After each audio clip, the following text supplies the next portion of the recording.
Chapter 12. Nature. The word nature has of course more meanings than one. I am going to use it here in the sense of the bare physical world, that region which forms the object of purely physical science, and appears to fall outside of all mind.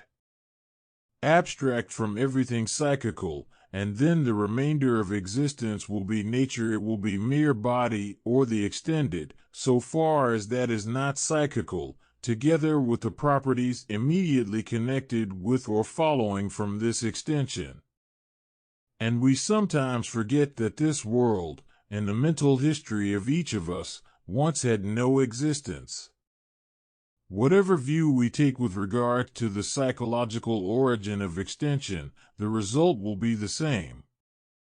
There was a time when the separation of the outer world, as a thing real apart from our feeling, had not even been begun.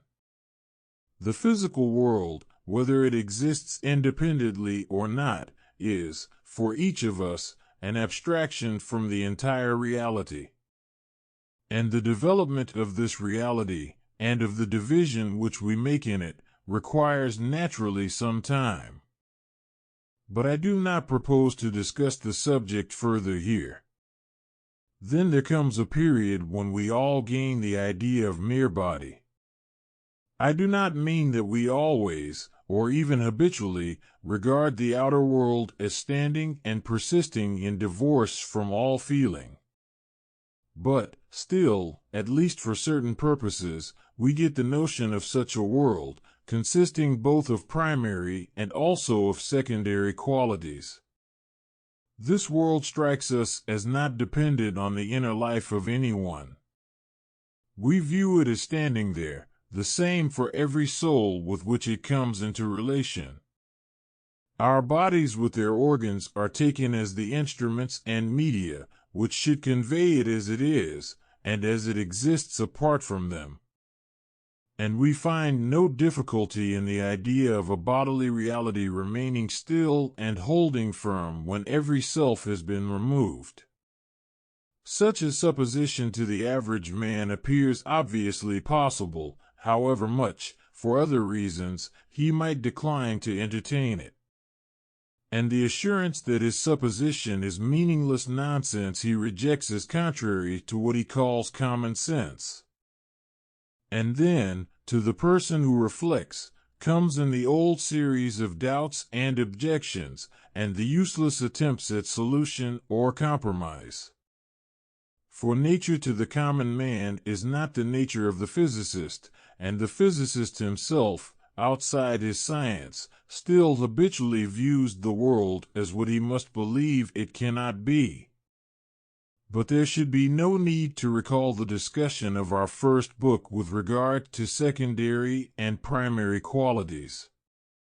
We endeavored to show there that it is difficult to take both on a level, and impossible to make reality consist of one class in separation from the other.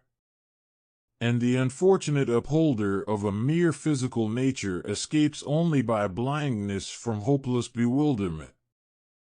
He is forced to the conclusion that all I know is an affection of my organism, and then my organism itself turns out to be nothing else but such an affection. There is in short no physical thing but that which is a mere state of a physical thing, and perhaps in the end even a mere state of itself. It will be instructive to consider nature from this point of view. We may here use the form of what has been called an antinomy: nature is only for my body, but, on the other hand, my body is only for nature. I need say no more on the thesis that the outer world is known only as a state of my organism. Its proper consequence appears to be that everything else is a state of my brain. For that is all which can possibly be experienced. Into the further refinements, which would arise from the question of cerebral localization, I do not think it necessary to enter. And yet most emphatically, as we have seen at the beginning of this work, my organism is nothing but appearance to a body. It itself is only the bare state of a natural object.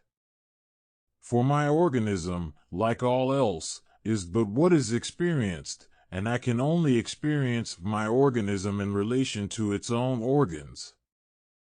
Hence the whole body is a mere state of these, and they are states of one another in indefinite regress. How can we deny this? If we appeal to an immediate experience, which presents me with my body as a something extended and solid, we are taking refuge in a world of exploded illusions. No such peculiar intuition can bear the light of a serious psychology. The internal feelings which I experience certainly give nothing of the sort, and again, even if they did, yet for natural science they are no direct reality, but themselves the states of a material nervous system. And to fall back on a supposed wholesale revelation of resistance would be surely to seek aid from that which cannot help. For the revelation in the first place is a fiction. And, in the second place, resistance could not present us with a body independently real. It could supply only the relation of one thing to another, where neither thing, as what resists, is a separate body either apart from, or again in relation to, the other.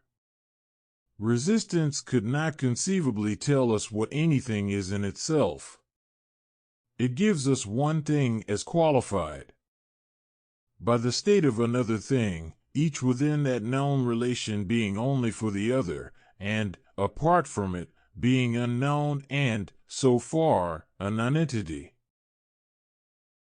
And that is the general conclusion with regard to nature to which we are driven. The physical world is the relation between physical things. And the relation, on the one side, presupposes them as physical, while apart from it, on the other side, they certainly are not so. Nature is the phenomenal relation of the unknown to the unknown, and the terms cannot, because unknown, even be said to be related, since they cannot themselves be said to be anything at all. Let us develop this further. That the outer world is only for my organs appears inevitable. But what is an organ except so far as it is known? And how can it be known but as itself the state of an organ? If then you are asked to find an organ which is a physical object, you can no more find it than a body which itself is a body. Each is a state of something else, which is never more than a state, and the something escapes us. The same consequence, again, is palpable if we take refuge in the brain. If the world is my brain state, then what is my own brain?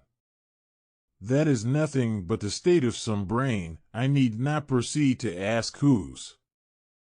One it is, in any case, not real as a physical thing, unless you reduce it to the adjective of a physical thing. And this elusive quest goes on forever. It can never lead you to what is more than either an adjective of, or a relation between, what you cannot find. There is no escaping from this circle. Let us take the instance of a double perception of touch, A and B. Then is only a state of the organ C, and B is only a state of the organ D. And if you wish to say that either C or D is itself real as a body, you can only do so on the witness of another organ E or F. You can in no case arrive at a something material existing as a substantive. You are compelled to wander without end from one adjective to another adjective. And in double perception the twofold evidence does not show that each side is body. It leads to the conclusion that neither side is more than a dependent on we do not know what. And if we consult common experience, we gain no support for one side of our antinomy. It is clear that, for the existence of our organism, we find there the same evidence as for the existence of outer objects. We have a witness which, with our body, gives us the environment as equally real. For we never, under any circumstances, are without some external sensation. If you receive, in the ordinary sense, the testimony of our organs, then, if the outer world is not real, our organs are not real. You have both sides given as on a level, or you have neither side at all. And to say that one side is the substantive, to which the other belongs, as an appendage or appurtenance, seems quite against reason. We are, in brief, confirmed in the conclusion we had reached. Both nature and my body exist necessarily with and for one another. And both, on examination, turn out to be nothing apart from their relation. We find in each no essence which is not infected by appearance to the other. And with this we are brought to an unavoidable result. One, the physical world is an appearance, it is phenomenal throughout. It is the relation of two unknowns, which, because they are unknown, we cannot have any right to regard as really two, or as related at all. It is an imperfect way of apprehension, which gives us qualities and relations, each the condition of and yet presupposing the other. And we have no means of knowing how this confusion and perplexity is resolved in the absolute. The material world is an incorrect, a one-sided, and self-contradictory appearance of the real. It is the reaction of two unknown things, which, to be related, must each be something by itself, and yet, apart from their relation, are nothing at all. In other words, it is a diversity which, as we regard it, is not real, but which somehow, in all its fullness, enters into and perfects the life of the universe. But, as to the manner in which it is included, we are unable to say anything. But is this circular connection, this baseless interrelation between the organism and nature, a mistake to be set aside? Most emphatically not so, for it seems a vital scheme, and a necessary way of happening among our appearances. It is an arrangement among phenomena by which the extended only comes to us in relation with another extended which we call an organism. You cannot have certain qualities, of touch, or sight, or hearing, unless there is with them a certain connection of other qualities. Nature has phenomenal reality as a grouping and as laws of sequence and coexistence, holding good within a certain section of that which appears to us. But, if you attempt to make it more, you will re-enter those mazes from which we found no exit. You are led to take the physical world as a mere adjective of my body, and you find that my body, on the other hand, is not one whit more substantival. It is itself forever the state of something further and beyond. And, as we perceived in our first book, you can neither take the qualities that are called primary as real without the secondary, nor again the latter as existing apart from my feeling. These are all distinctions which, as we saw, are reduced, and which come together in the one great totality of absolute experience. They are lost there for our vision, but survive most assuredly in that which absorbs them. Nature is but one part of the feeling whole, which we have separated by our abstraction, and enlarged by theoretical necessity and contrivance. And then we set up this fragment as self-existing, and what is sometimes called science goes out of its way to make a gross mistake.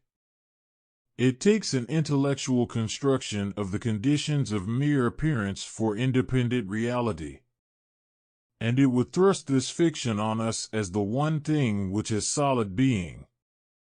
But thus it turns into sheer error or relative truth. It discredits that which, as a working point of view, is fully justified by success, and stands high above criticism. We have seen, so far, that mere nature is not real. Nature is but an appearance within the reality. It is a partial and imperfect manifestation of the absolute. The physical world is an abstraction, which, for certain purposes, is properly considered by itself, but which, if taken as standing in its own right, becomes at once self-contradictory. We must now develop this general view in some part of its detail. But, before proceeding, I will deal with a point of some interest. We, so far, have treated the physical world as extended, and a doubt may be raised whether such an assumption can be justified. Extension, I may be told, is not essential to nature, for the extended need not always be physical, nor again the physical always extended. And it is better at once to attempt to get clear on this point. It is, in the first place, quite true that not all of the extended forms part of nature. For I may think of, and may imagine, things extended at my pleasure, and it is impossible to suppose that all these psychical facts take a place within our physical system. Yet, upon the other hand, I do not see how we can deny their extension. That which for my mind is extended must be so as a fact, whether it does, or does not, belong to what we call nature. Take, for example, some common illusion of sense. And that we actually may have a perception of extension, and to call this false does not show that it is not somehow spatial. But, if so, nature and extension will not coincide. Hence we are forced to seek the distinctive essence of nature elsewhere, and in some non-spatial character. In its bare principle I am able to accept this conclusion. The essence of nature is to appear as a region standing outside the psychical, and as suffering and causing change independent of that. Or, at the very least, nature must not be always directly dependent on soul. Nature presupposes the distinction of the not-self from the self. It is that part of the world which is not inseparably one thing in experience with those internal groups which feel pleasure and pain. It is the attendant medium by which selves are made manifest to one another. But it shows an existence and laws not belonging to these selves, and, to some extent at least, it appears indifferent to their feelings, and thoughts, and volitions. It is this independence which would seem to be the distinctive mark of nature. And, if so, it may be urged that nature is perhaps not extended, and I think we must admit that such a nature is possible. We may imagine groups of qualities, for example sounds or smells, arranged in such a way as to appear independent of the psychical. These qualities might seem to go their own ways without any, or much, regard to our ideas or likings, and they might maintain such an order as to form a stable and permanent not-self. These groups, again, might serve as the means of communication between souls, and, in short, might answer every known purpose for which nature exists. Even as things are, when these secondary qualities are localized in outer space, we regard them as physical, and there is a doubt, therefore, whether any such localization is necessary. And, for myself, I am unable to perceive that it is so. Certainly, if I try to imagine an unextended world of this kind, I admit that, against my will, I give it a spatial character. But, so far as I see, this may arise from mere infirmity, and the idea of an unextended nature seems, for my knowledge at least, not self-contradictory. But, having gone as far as this, I am unable to go farther. A nature without extension I admit to be possible, but I can discover no good reason for taking it as actual. For the physical world, which we encounter, is certainly spatial, and we have no interest in trying to seek out any other. If nature on our view were reality, the case would be altered, and we should then be forced to entertain every doubt about its essence. But for us nature is appearance, inconsistent and untrue, and hence the supposition of another nature, free from extension, could furnish no help. This supposition does not remove the contradictions from actual extension, which in any case is still a fact. And, again, even within itself, the supposition cannot be made consistent with itself. We may, therefore, pass on without troubling ourselves with such a mere possibility. We cannot conclude that all nature essentially must have extension. But, since at any rate our physical world is extended, and since the hypothesis of another kind of nature has no interest, that idea may be dismissed. I shall henceforth take nature as appearing always in the form of space. Let us return from this digression. We are to consider nature as possessed of extension, and we have seen that mere nature has no reality. We may now proceed to a series of subordinate questions, and the first of these is about the world, which is called inorganic. Is there in fact such a thing as inorganic nature? Now, if by this we meant a region or division of existence, not subserving and entering into the one experience of the whole, the question already would have been settled. There cannot exist an arrangement which fails to perfect, and to minister directly to, the feeling of the absolute. Nor again, since in the absolute all comes together, could there be anything inorganic in the sense of standing apart from some essential relation to finite organisms. Any such mutilations as these have long ago been condemned, and it is in another sense that we must inquire about the inorganic. By an organism we are to understand a more or less permanent arrangement of qualities and relations, such as at once falls outside of, and yet immediately subserves, a distinct unity of feeling. We are to mean a phenomenal group with which a felt particularity is connected in a way to be discussed in the next chapter. At least this is the sense in which, however incorrectly, I am about to use the word. The question, therefore, here will be whether there are elements in nature which fail to make a part of some such finite arrangement. The inquiry is intelligible, but for metaphysics it seems to have no importance. The question in the first place, I think, cannot be answered.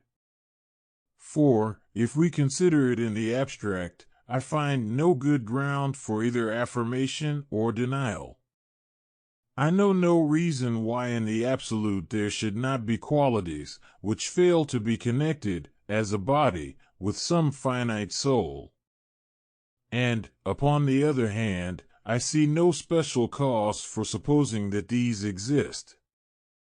And when, leaving the abstract point of view, we regard this problem from the side of concrete facts, then, so far as I perceive, we are able to make no advance.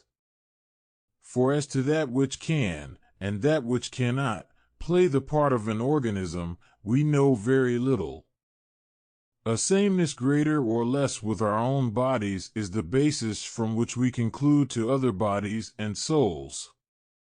And what this inference loses in exactitude, it gains on the other hand in extent, by acquiring a greater range of application. And it would seem almost impossible, from this ground, to produce a satisfactory negative result. A certain likeness of outward form, and again some amount of similarity in action, are what we stand on when we argue to psychical life. But our failure, on the other side, to discover these symptoms is no sufficient warrant for positive denial. There may surely beyond our knowledge be strange arrangements of qualities, which serve as the condition of unknown personal unities. Given a certain degree of difference in the outward form, and a certain divergence in the way of manifestation, and we should fail at once to perceive the presence of an organism. But would it, therefore, always not exist? Or can we assume, because we have found out the nature of some organisms, that we have exhausted that of all? Have we an ascertained essence, outside of which no variation is possible? Any such contention would seem to be indefensible. Every fragment of visible nature might, so far as is known, serve as part in some organism not like our bodies. And, if we consider further how much of nature may be hid from our view, we shall surely be still less inclined to dogmatism. For that which we see may be combined in an organic unity with the invisible, and, again, one and the same element might have a position and function in any number of organisms. But there is no advantage in trying to fill the unknown with our fancies. It should be clear, when we reflect, that we are in no condition on this point to fix a limit to the possible. Arrangements, apparently quite different from our own, and expressing themselves in what seems a wholly unlike way, might be directly connected with finite centers of feeling. And our result here must be this, that, except in relation to our ignorance, we cannot call the least portion of nature inorganic. For some practical purposes, of course, the case is radically altered. We of course there have a perfect right to act upon ignorance. We not only may, but even must, often treat the unseen as non-existent. But in metaphysics such an attitude cannot be justified. We, on one side, have positive knowledge that some parts of nature are organisms, but whether, upon the other side, anything inorganic exists or not, we have no means of judging. Hence to give an answer to our question is impossible. But this inability seems a matter of no importance. For finite organisms, as we have seen, are but phenomenal appearance, and both their division and their unity is transcended in the absolute. And assuredly the inorganic, if it exists, will be still more unreal. It will, in any case, not merely be bound in relation with organisms, but will, together with them, be included in a single and all-absorbing experience. It will become a feature and an element in that whole where no diversity is lost, but where the oneness is something much more than organic. And with this I will pass on to a further inquiry. We have seen that beyond experience nothing can exist, and hence no part of nature can fall outside of the Absolute's perfection. But the question as to the necessity of experience may still be raised in a modified sense. Is there any nature not experienced by a finite subject? Can we suppose in the Absolute a margin of physical qualities, which, so to speak, do not pass through some finite percipient? Of course, if this is so, we cannot perceive them. But the question is whether, notwithstanding, we may, or even must, suppose that such a margin exists, is a physical fact, which is not or some finite sentient being, a thing which is possible. And, in the next place, have we sufficient ground to take it also as real? In defense, first, of its possibility there is something to be said. Admitted, we shall be told, that relation to a finite soul is the condition under which nature appears to us. It does not follow that this condition is indispensable.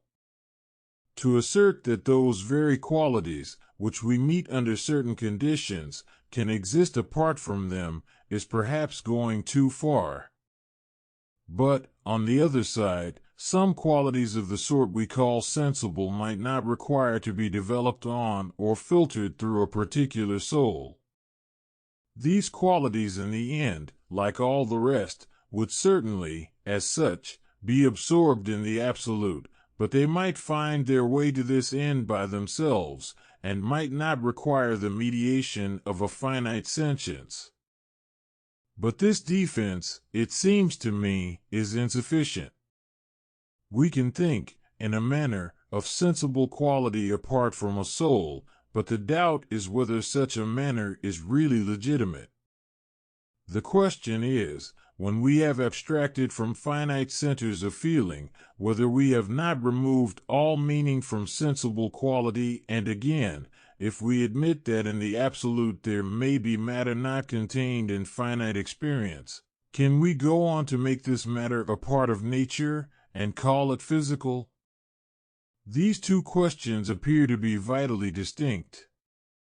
A margin of experience, not the experience of any finite center, we shall find cannot be called impossible. But it seems another thing to place such matter in nature. For nature is constituted and upheld by a division in experience. It is, in its essence, a product of distinction and opposition. And to take this product as existing outside finite centers seems indefensible. The nature that falls outside, we must insist, may perhaps not be nothing, but it is not nature. If it is fact which we must not call physical. But this whole inquiry, on the other hand, seems unimportant and almost idle. For, though unperceived by finite souls, all nature would enter into one experience with the contents of these souls. And hence the want of apprehension by, and passage through, a particular focus would lose in the end its significance. Thus, even if we admit fact, not included in finite centers of sentience, our view of the absolute, after all, will not be altered. But such fact, we have seen, could not be properly physical. A part of nature, not apprehended by finite mind, we have found in some sense is barely possible. But we may be told now, on the other hand, that it is necessary to assume it. There are such difficulties in the way of any other conclusion that we may seem to have no choice. Nature is too wide, we may hear, to be taken in by any number of sentient beings. And again nature is in part not perceptible at all. My own brain, while I am alive, is an obvious instance of this. And we may think further of the objects known only by the microscope, and of the bodies, intangible and invisible, assured to us by science. And the mountains, that endure always, must be more than the sensations of short-lived mortals, and indeed were there in the time before organic life was developed. In the face of these objections, it may be said, we are unable to persist. The necessity of finite souls for the existence of nature cannot possibly be maintained. And hence a physical world, not apprehended by these perceiving centers, must somehow be postulated. The objections at first may seem weighty, but I will endeavor to show that they cannot stand criticism. And I will begin by laying down a necessary distinction. The physical world exists, of course, independent of me, and does not depend on the accident of my sensations. A mountain is, whether I happen to perceive it or not, this truth is certain, but, on the other hand, its meaning is ambiguous, and it may be taken in two very different senses. We may call these senses, if we please, categorical and hypothetical. You may either assert that the mountain always actually is, as it is when it is perceived. Or you may mean only that it is always something apart from sensible perception, and that whenever it is perceived, it then develops its familiar character. And a confusion between the mountain, as it is in itself, and as it becomes for an observer, is perhaps our most usual state of mind. But such an obscurity would be fatal to the present inquiry. I will take the objections, first, as applying to what we have called the categorical sense. Nature must be in itself, as we perceive it to be, and, if so, nature must fall partly beyond finite minds. This is, so far, the argument urged against our view. But this argument surely would be based upon our mere ignorance. For we have seen that organisms unlike our own, arrangements pervading and absorbing the whole extent of nature, may very well exist. And as to the modes of perception which are possible with these organisms, we can lay down no limit. But if so, there is no reason why all nature should not be always in relation to finite sentience. Every part of it may be now actually, for some other mind, precisely what it would be for us, if we happen to perceive it, and objects invisible like my brain, or found only by the microscope, need not cause us to hesitate. For we cannot deny that there may be some faculty of sense to which at all times they are obvious.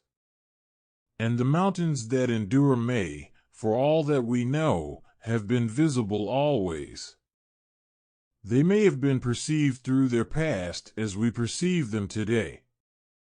If we can set no bounds to the existence and the powers of sentient beings, the objection, so far, has been based on a false assumption of knowledge.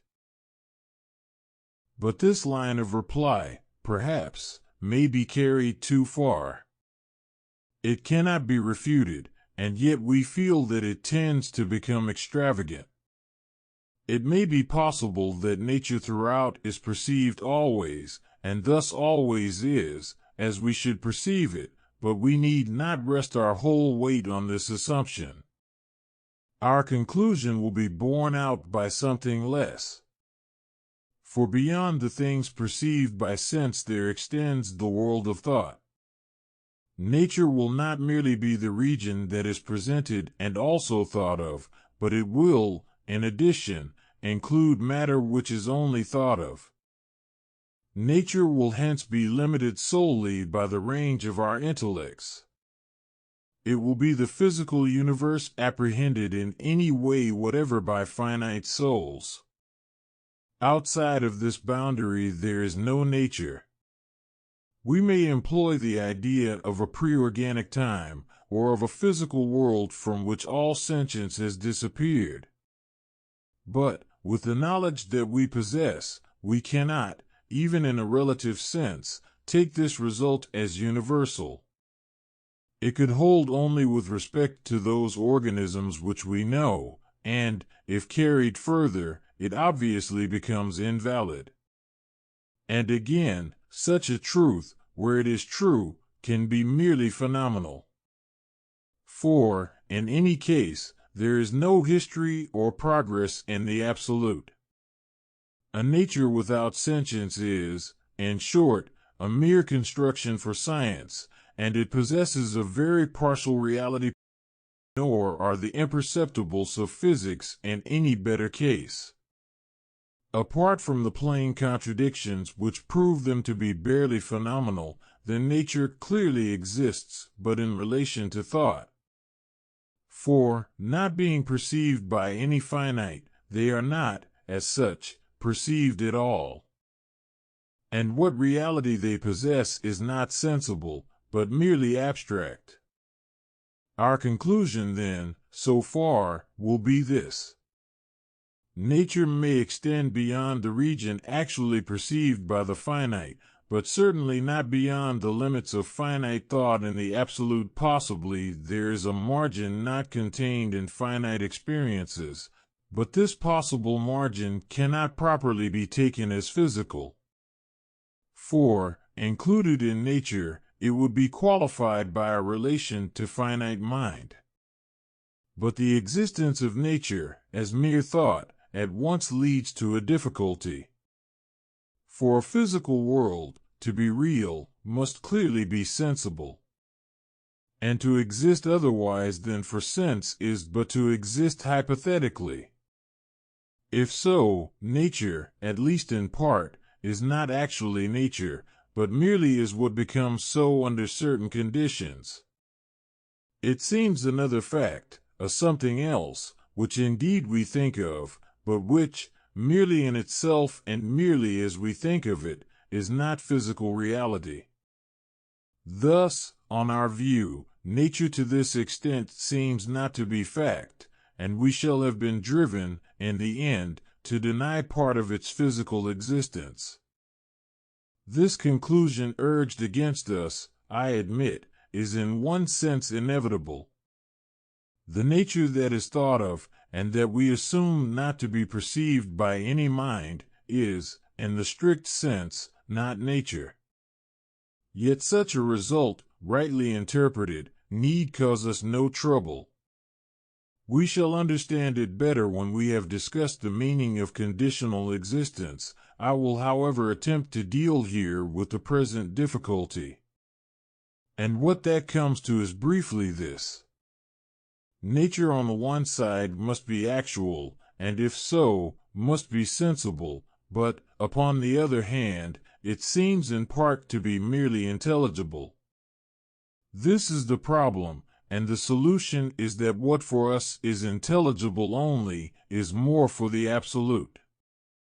There somehow, we do not know how, what we think is perceived. Everything there is merged and reabsorbed in an experience intuitive, at once and in itself, of both ideas and facts.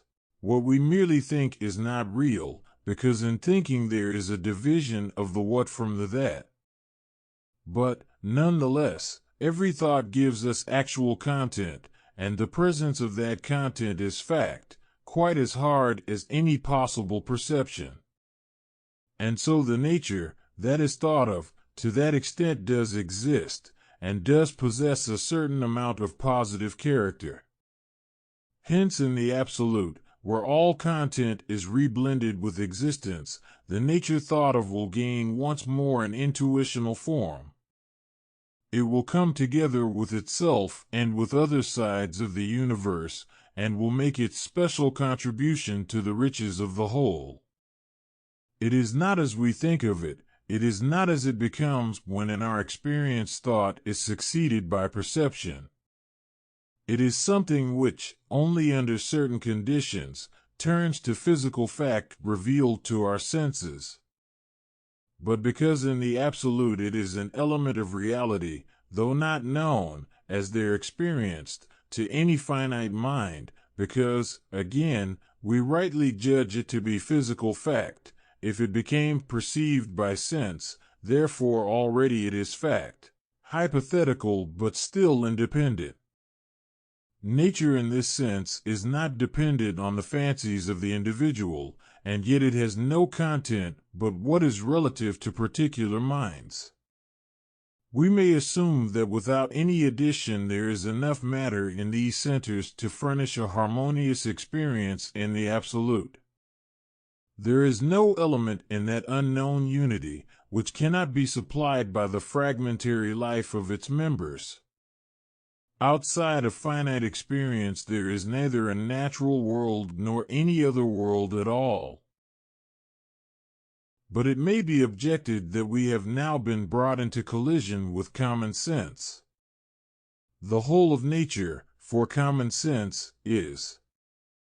And it is what it is, whether any finite being apprehends it or not. On our view, on the other hand, part of the physical world does not, as such, exist. This objection is well founded, but I would reply, first, that common sense is hardly consistent with itself. It would perhaps hesitate, for instance, to place sweet and bitter tastes, as such, in the world outside of sense. But only the man who will go thus far, who believes in colors in the darkness, and sounds without an ear, can stand upon this ground.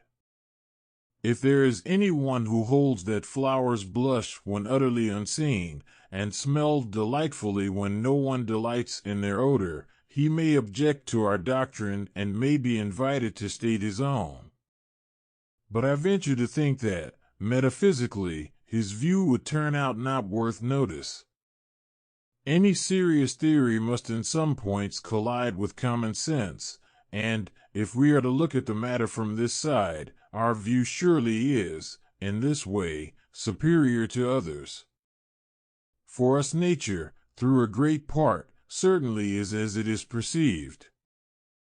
Secondary qualities are an actual part of the physical world, and the existing thing sugar we take to be, itself, actually sweet and pleasant, nay, the very beauty of nature, we shall find hereafter, is, for us, fact as good as the hardest of primary qualities. Everything physical, which is seen or felt, or in any way experienced or enjoyed, is, on our view, an existing part of the region of nature, and it is in nature as we experience it. It is only that portion which is but thought of, only that, of which we assume that no creature perceives it, which, as such, is not fact. Thus, while admitting our collision with common sense, I would lay stress upon its narrow extent and degree. We have now seen that inorganic nature perhaps does not exist. Though it is possible, we are unable to say if it is real. But with regard to nature falling outside all finite subjects, our conclusion is different. We fail to discover any ground for taking that as real, and, if strictly understood, we found no right to call it even possible. The importance of these questions, on the other hand, we urged, is overrated. For they all depend on distinctions which, though not lost, are transcended in the absolute. Whether all perception and feeling must pass through finite souls, whether any physical qualities stand out and are not worked up into organisms, and to arrangements which directly condition such souls, these inquiries are not vital. In part we cannot answer them, and in part our reply gives us little that possesses a positive value. The interrelation between organisms, and their division from the inorganic, and, again, the separation of finite experiences from each other and from the whole, these are not anything which, as such, can hold good in the absolute. That one reality, the richer for every variety, absorbs and dissolves these phenomenal limitations. Whether there is a margin of quality not directly making part of some particular experience, whether, again, there is any physical extension outside the arrangements which immediately subserve feeling centers, in the end these questions are but our questions. The answers must be given in a language without meaning for the absolute, until translated into a way of expression beyond our powers. But, if so expressed, we can perceive, they would lose that importance our hard distinctions confer on them. And, from our own point of view, these problems have proved partly to be insoluble. The value of our answers consists mainly in a denial of partial and one-sided doctrines. There is an objection which, before we proceed, may be dealt with. Upon your view, I may be told, there is really after all no nature. For nature is one solid body, the images of which are many, and which itself remains single. But upon your theory we have a number of similar reflections, and, though these may agree among themselves, no real thing comes to light in them. Such an appearance will not account for nature. But this objection rests on what must be called a thoughtless prejudice. It is founded on the idea that identity in the contents of various souls is impossible. separation into distinct centers of feeling and thought is assumed to preclude all sameness between what falls within such diverse centers. But, we shall see more fully hereafter, this assumption is groundless. It is merely part of that blind prejudice against identity in general which disappears before criticism. That which is identical in quality must always, so far, be one, and its division, in time or space or in several souls, does not take away its unity. The variety, of course, does make a difference to the identity, and, without that difference and these modifications, the sameness is nothing. But, on the other hand, to take sameness as destroyed by diversity makes impossible all thought and existence alike. It is a doctrine which, if carried out, quite abolishes the universe. Certainly, in the end, to know how the one and many are united is beyond our powers. But in the absolute somehow, we are convinced, the problem is solved. This apparent parcelling out of nature is but apparent. On the one side a collection of what falls within distinct souls, on the other side it possesses unity in the absolute. Where the contents of the several centers all come together, there the appearances of nature of course will be one. And, if we consider the question from the side of each separate soul, we still can find no difficulty. Nature for each percipient mainly is what to the percipient it seems to be, and it mainly is so without regard to that special percipient. And, if this is so, I find it hard to see what more is wanted. Of course, so far as any one soul has peculiar sensations, the qualities it finds will not exist unless in its experience. But I do not know why they should do so. And there remains, I admit, that uncertain extent, through which nature is perhaps not sensibly perceived by any soul. This part of nature exists beyond me, but it does not exist as I should perceive it. And we saw clearly that, so far, common sense cannot be satisfied. But, if this were a valid objection, I do not know in whose mouth it would hold good. And if any one, again, goes on to urge that nature works and acts on us, and that this aspect of force is ignored by our theory, we need not answer at length. For if ultimate reality is claimed for anything like force, we have disposed, in our first book, of that claim already. But, if all that is meant is a certain behavior of nature, with certain consequences in souls, there is nothing here but a phenomenal coexistence and sequence. It is an order and way in which events happen, and in our view of nature I see nothing inconsistent with this arrangement. From the fact of such an orderly appearance you cannot infer the existence of something not contained in finite experiences. We may now consider a question which several times we have touched on. We have seen that in reality there can be no mere physical nature. The world of physical science is not something independent, but is a mere element in one total experience. And, apart from finite souls, this physical world, in the proper sense, does not exist. But, if so, we are led to ask, what becomes of natural science? Nature there is treated as a thing without soul and standing by its own strength. And we thus have been apparently forced into collision with something beyond criticism. But the collision is elusive, and exists only through misunderstanding. For the object of natural science is not at all the ascertainment of ultimate truth, and its province does not fall outside phenomena. The ideas, with which it works, are not intended to set out the true character of reality. And, therefore, To subject these ideas to metaphysical criticism, or, from the other side, to oppose them to metaphysics, is to mistake their end and bearing.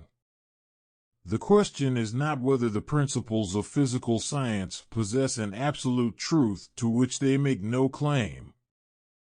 The question is whether the abstraction employed by that science is legitimate and useful, and with regard to that question there surely can be no doubt. In order to understand the coexistence and sequence of phenomena, natural science makes an intellectual construction of their conditions. Its matter, motion, and force are but working ideas, used to understand the occurrence of certain events. To find and systematize the ways in which spatial phenomena are connected and happen, this is all the mark which these conceptions aim at. And for the metaphysician to urge that these ideas contradict themselves is irrelevant and unfair. To object that in the end they are not true is to mistake their pretensions. And thus when matter is treated of as a thing standing in its own right, continuous and identical, metaphysics is not concerned. For, in order to study the laws of a class of phenomena, these phenomena are simply regarded by themselves. The implication of nature as a subordinate element within souls has not been denied, but in practice, and for practice, ignored. And, when we hear of a time before organisms existed, that, in the first place, should mean organisms of the kind that we know, and it should be said merely with regard to one part of the universe. Or, at all events, it is not a statement of the actual history of the ultimate reality, but is a convenient method of considering certain facts apart from others. And thus, while metaphysics and natural science keep each to its own business, a collision is impossible. Neither needs defense against the other, except through misunderstanding. But that misunderstandings on both sides have been too often provoked, I think no one can deny. Too often the science of mere nature, forgetting its own limits and false to its true aims, attempts to speak about first principles. It becomes transcendent and offers us a dogmatic and uncritical metaphysics. Thus to assert that, in the history of the universe at large, matter came before mind, is to place development and succession within the absolute, and is to make real outside the whole a mere element in its being. And such a doctrine not only is not natural science, but, even if we suppose it otherwise to have any value, for that science, at least, it is worthless. For assume that force, matter, and motion are more than mere working ideas, inconsistent but useful, will they, on that assumption, work better? If you, after all, are going to use them solely for the interpretation of spatial events, then, if they are absolute truth, that is nothing to you. This absolute truth you must in any case supply as a mere system of the conditions of the occurrence of phenomena. And for that purpose anything, which you apply, is the same, if it does the same work. But I think the failure of natural science to maintain its own position is not hard to understand. It seems produced by more than one cause. There is first a vague notion that absolute truth must be pursued by every kind of special science. There is inability to perceive that, in such a science, something less is all that we can use, and therefore all that we should want. But this unfortunately is not all. For metaphysics itself, by its interference with physical science, has induced that to act, as it thinks, in self-defense, and has led it, in so doing, to become metaphysical. And this interference of metaphysics I would admit and deplore as the result and the parent of most injurious misunderstanding. Not only have there been efforts at construction which have led to no positive result, but there have been attacks on the sciences which have pushed into abuse a legitimate function. For, as against natural science, the duty of metaphysics is limited.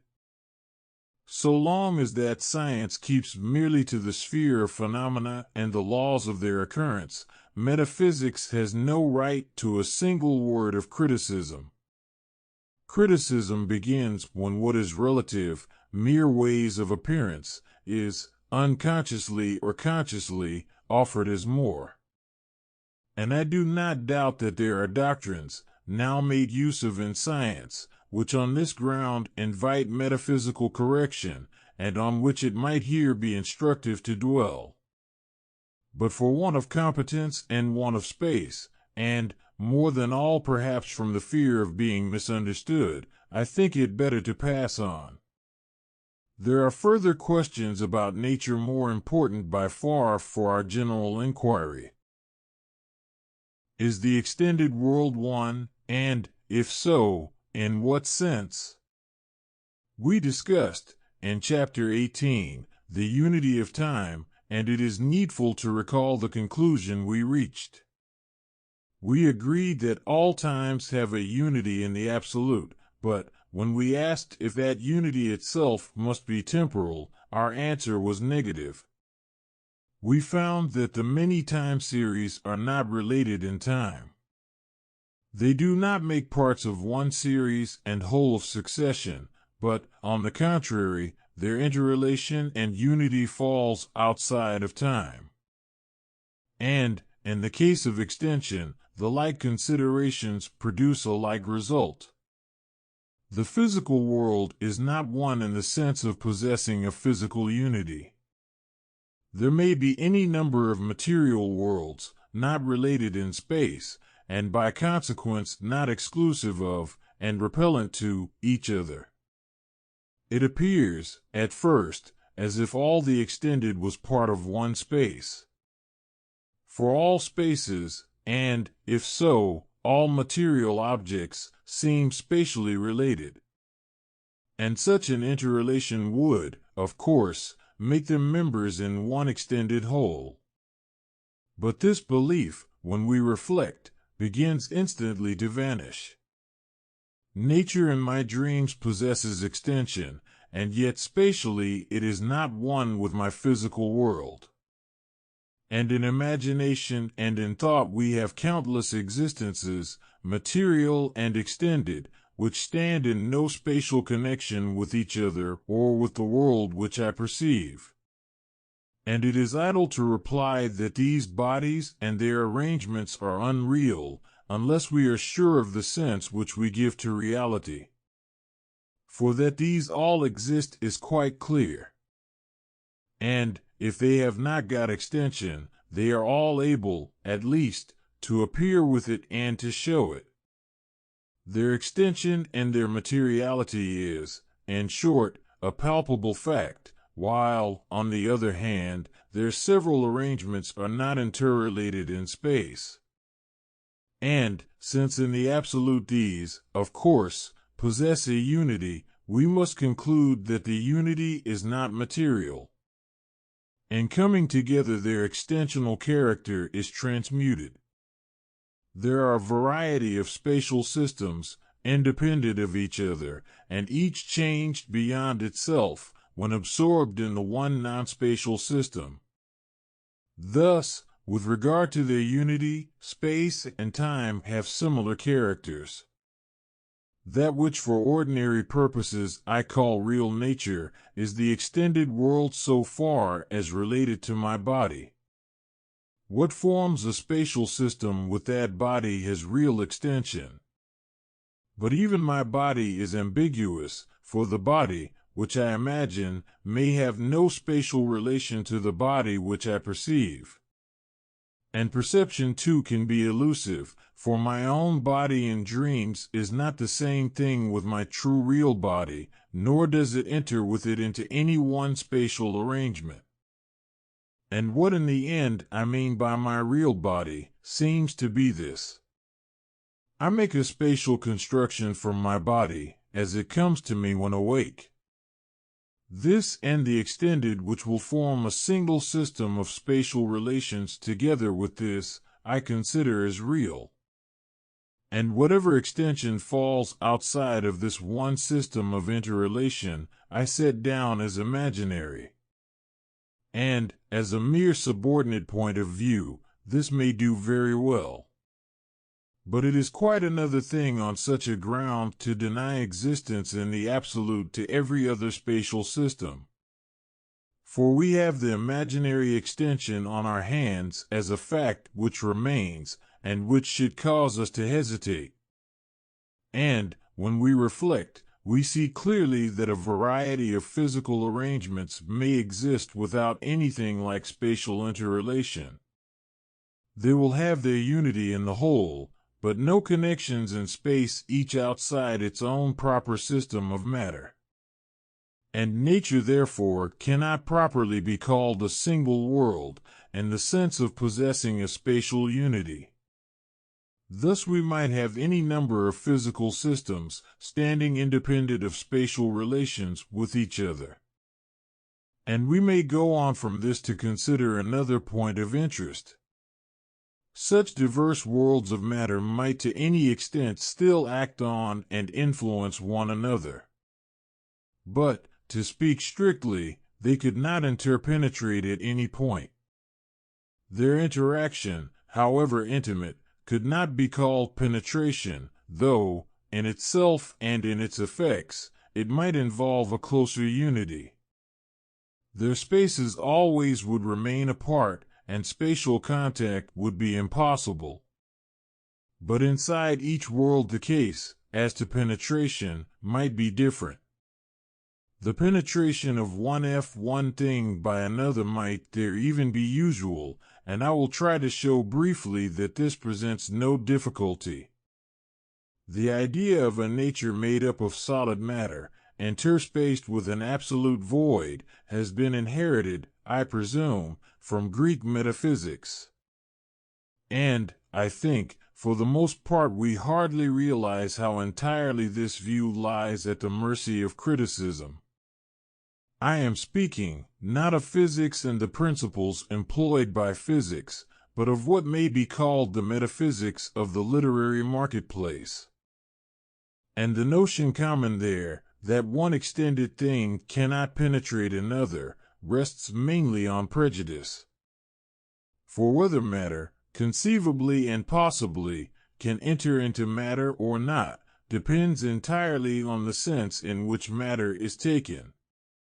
Penetration means the abolition of spatial distinction, and we may hence define matter in such a way that, with loss of spatial distinction, itself would be abolished.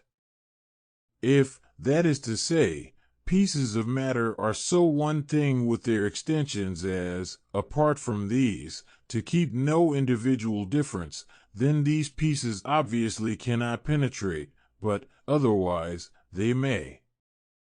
This seems to me clear, and I will go on to explain it shortly. It is certain first of all that two parts of one space cannot penetrate each other. For, though these two parts must have some qualities beside their mere extension, such bare qualities are not enough. Even if you suppose that a change has forced both sets of qualities to belong to one single extension, you will after all have not got two extended things in one. For you will not have two extended things, since one will have vanished. And, hence, penetration, implying the existence of both, has become a word without meaning. But the case is altered, if we consider two pieces of some element more concrete than space. Let us assume with these, first, that their other qualities, which serve to divide and distinguish them, still depend on extension, then, so far, these things still cannot penetrate each other. For, as before, in the one space you would not have two things, since one thing has lost separate existence. But now the whole question is whether with matter this assumption is true, whether in nature, that is, qualities are actually so to be identified with extension. And, for myself, I find no reason to think that this is so. If in two parts of one extended there are distinctions sufficient to individualize, and to keep these two things still too, when their separate spaces are gone, then clearly these two things may be compenetrable. For penetration is the survival of distinct existence notwithstanding identification in space. And thus the whole question really turns on the possibility of such a survival. Cannot, in other words, two things still be two, though their extensions have become one? We have no right then to have the parts of each physical world as essentially exclusive. We may without contradiction consider bodies as not resisting other bodies. We may take them as standing towards one another, under certain conditions, as relative vacuum, and as freely compenetrable. And, if in this way we gain no positive advantage, we at least escape from the absurdity, and even the scandal, of an absolute vacuum. We have seen that, except in the absolute in which nature is merged, we have no right to assert that all nature has unity. I will now add a few words on some other points which may call for explanation. We may be asked, for example, whether nature is finite or infinite, and we may first endeavor to clear our ideas on this subject. There is, of course, as we know, a great difficulty on either side. If nature is infinite, we have the absurdity of a something which exists, and still does not exist. For actual existence is, obviously, all finite. But, on the other hand, if nature is finite, then nature must have an end, and this again is impossible. For a limit of extension must be relative to extension beyond. And to fall back on empty space will not help us at all. For this repeats the dilemma in an aggravated form. It is itself both something and nothing, is essentially limited and yet, on the other side, without end. But we cannot escape the conclusion that nature is infinite. And this will be true not of our physical system alone, but of every other extended world which can possibly exist. None is limited but by an end over which it is constantly in the act of passing. Nor does this hold only with regard to present existence, for the past and future of these worlds has also no fixed boundary in space. Nor, once again, is this a character peculiar to the extended. Any finite whole, with its incomplete conjunction of qualities and relations, entails a process of indefinite transition beyond its limits as a consequence. But with the extended, more than anything, this self-transcendence is obvious. Every physical world is, essentially and necessarily, infinite. But, in saying this, we do not mean that, at any given moment, such worlds possess more than a given amount of existence. Such an assertion once again would have no meaning. It would be once more the endeavor to be something and yet nothing, and to find an existence which does not exist. And thus we are forced to maintain that every nature must be finite. The dilemma stares us in the face, and brings home to us the fact that all nature, as such, is an untrue appearance. It is the way in which a mere part of the reality shows itself, a way essential and true when taken up into and transmuted by a fuller totality, but, considered by itself, inconsistent and lapsing beyond its own being. The essence of the relative is to have and to come to an end, but, at the same time, to end always in a self-contradiction. Again, the infinity of nature, its extension beyond all limits, we might call nature's effort to end itself as nature. It shows in this its ideality, its instability and transitoriness, and its constant passage of itself into that which transcends it. In its isolation as a phenomenon, nature is both finite and infinite, and so proclaims itself untrue. And, when this contradiction is solved, both its characters disappear into something beyond both. And it is perhaps not necessary to dwell further on the infinity of nature. And, passing next to the question of what is called uniformity, I shall dismiss this almost at once. For there is, in part, no necessity for metaphysics to deal with it, and, in part, we must return to it in the following chapter. But, however uniformity is understood, in the main we must be skeptical and stand aloof. I do not see how it can be shown that the amount of matter and motion, whether in any one world or in all, remains always the same. Nor do I understand how we can know that any world remains the same in its sensible qualities. As long as, on the one side, the absolute preserves its identity, and, on the other side, the realms of phenomena remain in order, all our postulates are satisfied. This order in the world need not mean that, in each nature, the same characters remain. It implies, in the first place, that all changes are subject to the identity of the one reality. But that by itself seems consistent with almost indefinite variation in the several worlds. And, in the second place, order must involve the possibility of experience in finite subjects. Order, therefore, excludes all change which would make each world unintelligible through want of stability. But this stability, in the end, does not seem to require more than a limited amount of identity, existing from time to time in the sensations which happen. And, thirdly, in phenomenal sequence the law of causation must remain unbroken. But this, again, comes to very little.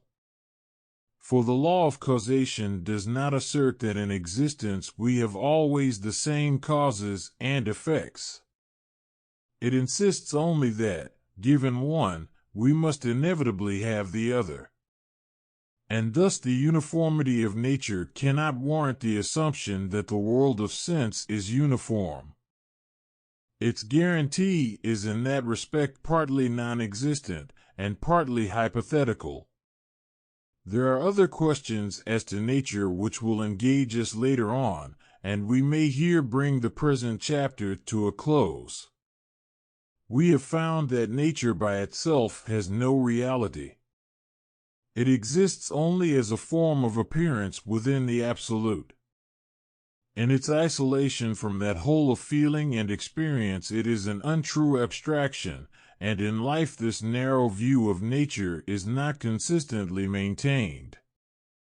But, for physical science, the separation of one element from the whole is both justifiable and necessary. In order to understand the coexistence and sequence of phenomena in space, the conditions of these are made objects of independent study. But to take such conditions for hard realities standing by themselves is to deviate into uncritical and barbarous metaphysics.